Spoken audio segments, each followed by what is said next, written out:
Hello and welcome to another episode of the Aligned and Elevated podcast. I am your host, Dr. Allison Felt, owner of Body Motion Physical Therapy, owner of AF Wellness Coaching, and owner of myself. I have 3 children if you haven't listened before, but that is fun. I'm recording this on Halloween, so the energy in our house is lit. Everybody is pumped to go to school, and that doesn't usually happen. Well, minus my daughter, who decided she wasn't going to wear her costume to school, and instead she is going to be concerned that she didn't get a Halloween shirt, and I don't know. I left the house when she was still figuring it out, and I think disappointment is really good for her. So letting her kind of sit in her disappointment, I know it'll all melt away when she comes home and puts her costume on and goes to the Halloween party to go trick or treat with her friends. So if you're a mom out there, I hope you had an amazing Halloween, because by the time you're listening to this, Halloween will have passed and we will be on to the holidays, because it just takes off from here. So what I want this episode to focus on is I'm going to talk about peeing your pants. We're going to talk about urinary incontinence, and a lot of people go to pelvic floor physical therapy for urinary incontinence or because they pee their pants, and it maybe gets better temporarily, but then it comes back, and maybe it doesn't get better at all. And so the thought and the language behind it is, oh, it doesn't work. Pelvic floor physical therapy doesn't work because I'm still peeing my pants and I went, so I'm just gonna go get a bladder sling surgery. I'm just gonna go get bladder Botox. I'm just gonna go, do these super invasive things that will have long-term consequences on my health, because pelvic floor physical therapy doesn't work. And so I really wanted to address that today, because I am a pelvic floor physical therapist. I started my journey and became a pelvic floor physical therapist because I pee my pants, and I wanted to know why. And my journey is long and complicated, and I didn't think I was going to be a pelvic floor physical therapist. I absolutely didn't know about the field. I went into physical therapy because I wanted to be a hockey physical therapist. I wanted to work with hockey athletes just like myself, help optimize their bodies, and do a lot of performance PT. And my life took a drastic turn when I met somebody who taught me about pelvic floor physical therapy. And now, wouldn't you know it, that I actually believe that every single hockey player probably needs pelvic floor physical therapy as well, to help optimize their performance. But we'll save that saga for another day. What I want to focus on is when you've had pelvic floor physical therapy and you're still peeing your pants. Here is the deal. There are many reasons why you can have incontinence. So you might leak pee when you cough, when you sneeze, when you run, and that is called stress incontinence. And that can happen if your bladder is descending inside the pelvic floor. It can happen if your pelvic floor muscles aren't strong enough to hold against the pee. It can happen if there's too much pressure, intra-abdominal pressure, and any additional force causes the bladder to leak the pee. It also happens when the pelvic floor is so constricted and tight that it just can't hold any further. And so the pee starts to leak out, the bladder starts to get more and more compressed because of the tension of the pelvic floor, and then you start to pee. Okay, so that's one way. Then you can also have leakage with urgency. So you can have urge urinary incontinence, where you feel the urge to go all the time. Maybe you go once an hour. Now, ideally, we don't go till once every 4 hours, regardless of your fluid intake. People always tell me, yeah, but I drink a ton of water, or I drink a ton of fluids. I don't care. Your bladder still should be able to hold that. Your bladder's a muscle. Train it to hold your pee in the amount of fluids that you drink. Every 3 to 4 hours is completely normal. And so if you're going more frequently than that, you have some form of urgency. Urgency can happen when we have tight pelvic floor muscles and tight abdominal muscles, or we're really stressed out and over facilitated. This can happen when you're taking your pants off to go jump in the shower and you start to pee a little bit. Literally, the reason I'm filming this episode is because I've been peeing myself for the last couple days since, and that's what happened to me last night. I was trying to get undressed to get into the shower, and I peed a little bit on my pants that I actually wanted to wear to the gym today, but I couldn't because there was pee on them. So thought I would record a podcast telling you about how I pissed myself and why I'm not embarrassed about it, and what that signals to me. What that signals to me is that I need to do another bout of pelvic floor physical therapy. I've had a lot of stress lately, and it doesn't mean that pelvic floor physical therapy didn't work for me before. It absolutely does, and it did. And I also have been using, I haven't peed my pants. Until this point, I hadn't peed my pants for over a year just by doing pelvic floor physical therapy about once a month to every couple months. And then also doing EMTT, that magnet, yeah, it's not getting necessarily to the root cause, but it will dry up your pants by at least 80%. EMTT is a high frequency pulsed magnetic field that goes into your body that helps open ion channels and helps reduce inflammation around organs, around joints, around muscles, and it is absolutely incredible. And it has really made a huge impact on improving bladder function, especially when people aren't even coming for bladder function. They're like, oh, all of a sudden I'm not peeing my pants anymore. Boom, that's the deal. That's how impactful it is. So since I've gotten EMTT, I have literally not peed my pants. But then I started to this past week. A couple things happened. I have been training really hard, but that's not really normal. That's not like atypical for me. I typically train hard. I lift 5 days a week, 4 to 5 days a week, and I push myself, okay? I play hockey, I push myself, and I didn't even skate last week. But I did a bunch of traveling, and the travel was delayed, and I was teaching, and so there was a lot of stress involved. And anytime we have stress, what happens to the pelvic floor is we upregulate our pelvic floor. So we start to feel tightness because the nervous system is sending signals that says, hey, we're in more of a fight or flight response. And with that response, we contract and constrict the pelvic floor because we're ready to fight it out, yo. And that's the deal. So anyways, when you are more upregulated, you have more stress or chronic stress, or you're going through a lot of emotions, we will hold that within our pelvic floor. And when you have that within your pelvic floor and you're more contracted and tense, then it is really hard to hold your pee inside your body.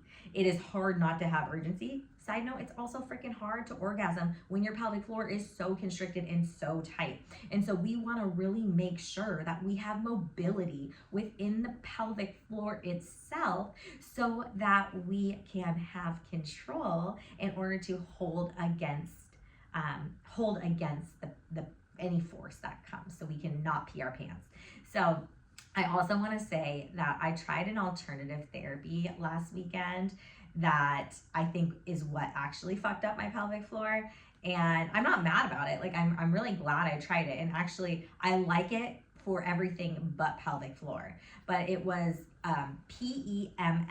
So it's if you haven't heard of PIMF or PEMF, that can be a really great down regulator and relaxation technique. And so there's like mats that do PEMF, and it can be awesome. However, what is not awesome is that this was a high pulsed PEMF that I was testing out. So there was two. There was a bed that I laid on, and it's called like Pulse. The technology is called Pulse.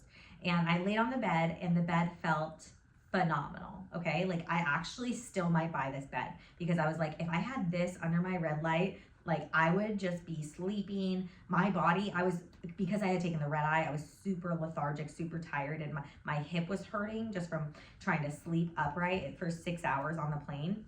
And once I laid on that, like everything felt better. I felt way better. I felt more energetic, but I also felt relaxed and my body wasn't in any discomfort. So I was like, this would be optimal and amazing for anyone dealing with like chronic stress or chronic pain. And so I still might get that. Like body motion evidence still might go this route because it was kind of crack status. Like it was that good. But the deal is then they were like, oh, come try our chair. Oh, you're a pelvic floor physical therapist. Come sit on this.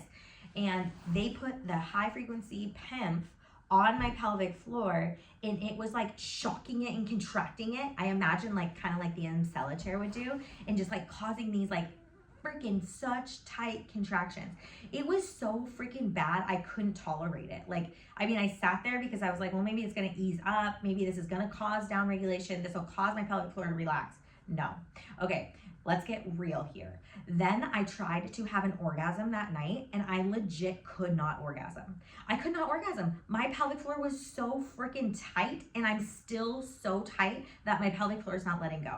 So I have a pelvic floor session lined up today because I need it, and it's Halloween and it's gonna be stressful anyways, but like my pelvic floor is not working and now I'm peeing my pants. So that was what I believe created the stimulus to start peeing my pants. So the pulse for pelvic floor stuff is bullshit. Like, heck no, not doing that. But I might get the bed, because if I get the bed and it has like that diffuse pulsed frequency, I definitely am down with that. There's endless research on the benefits of pulse technology. It doesn't go as deep as our EMTT does. And so that's where like the EMTT is really more medicinal for your cells, for deeper healing. The EMTT has been amazing for my pelvic floor. But this pulse technology was super high intense. And just, I would not recommend that for pelvic floor. So anyways, because of the fact that I couldn't orgasm, I knew my pelvic floor was messed up. I knew it was too tight. I had taught that day too. So I was teaching about, my regenerative technology tools with shockwave therapy and EMTT in regards to women's health. And it was super special to be able to deliver those messages and all that information. So I was just generally a little bit more stressed, a little bit more upregulated. But after like sitting on that, I was like, okay, yes, my pelvic floor is now fucked. And also I've had tailbone pain all week. And then I started peeing my pants. So, okay, yes, pelvic floor is now so tight, so constricted. My tailbone hurts and and I can't hold my pee and can't orgasm. Okay. So what needs to happen in order for me to be able to do this?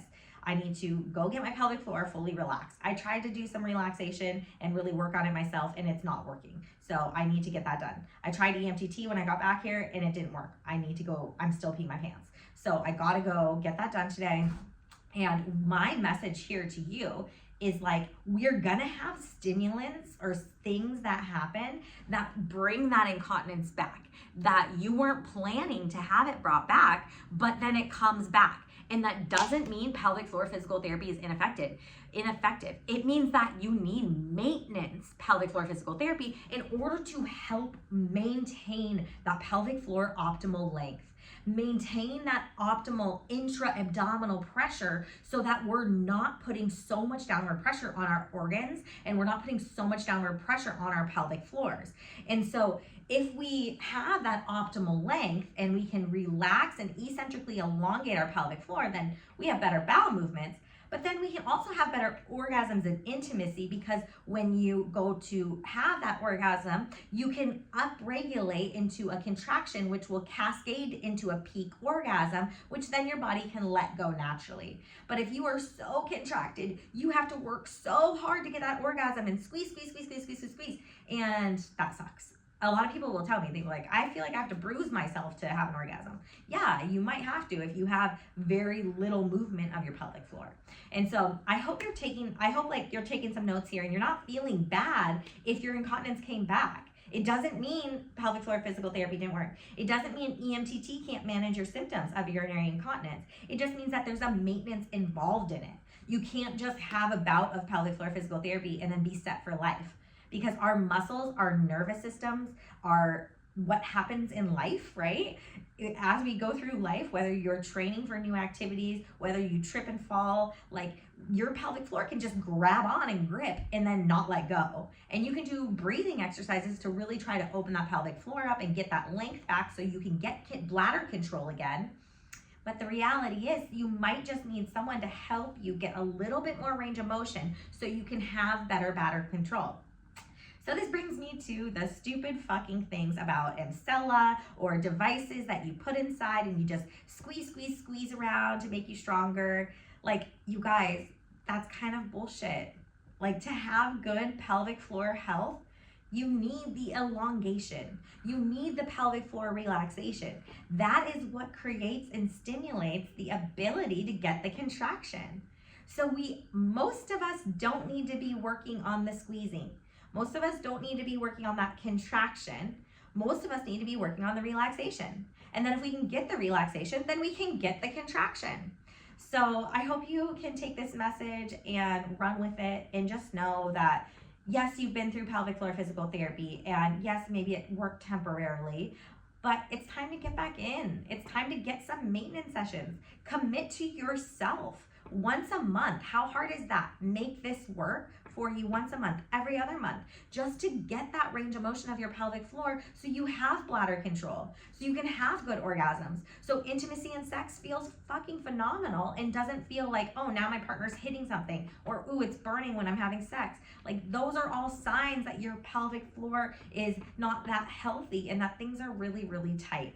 And there's a lot we can do to help open it up. And let me just tell you, when you start to go through perimenopause and menopause and you don't have estrogen and progesterone on your team and they start to dwindle, it is harder to get the blood flow to the pelvic floor. So it's harder to change the texture and the length of the pelvic floor. And so do this prior to menopause and it won't take as long. And then you can just go into more of a maintenance situation.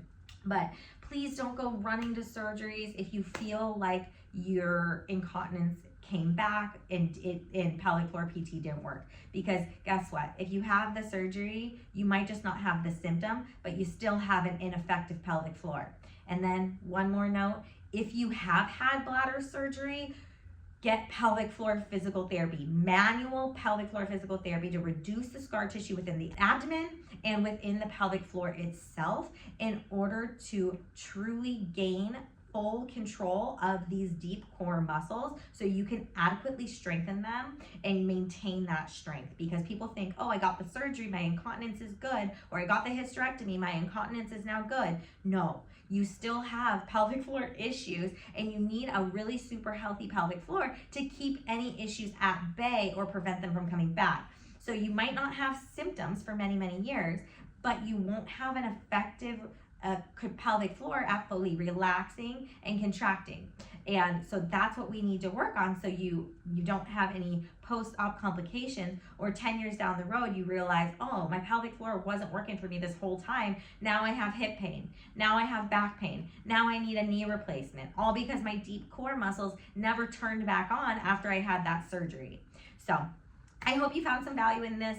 I'm Dr. Allison Fell, owner of Body Motion Physical Therapy. If you're interested in coming in for an evaluation for pelvic floor physical therapy or for our regen services, a lot of people choose to go the regen route first, and it's great because we can really help manage incontinence that way and get things about 80 to 90% better. And then if you want to get to the root cause and get that full effect of having a strong, healthy pelvic floor, then you can add in that pelvic floor piece as well, getting that pelvic floor physical therapy piece. But at least from a regen perspective, it is non-invasive. You don't have to pull your pants down. It's over the clothes, super easy. And there's just a lot we can do to help you if you're really concerned about the invasiveness of pelvic floor physical therapy and what it takes to do the manual work. So we respect both ways, and it's just really important to have bladder control and have pelvic floor health, so you can keep your body, your bladder, and your joints healthy for a lifetime. And the healthier we are, the better we feel in our skin, the more confident we are, the better we're gonna show up for our families, for our work, for the world, and make true, utter, good contributions to this magnificent world that we live in. Thank you so much for joining me. Please like and subscribe. Send this to all your friends who's ever leaked urine. I'm so excited to be able to deliver this message to you today. Take care.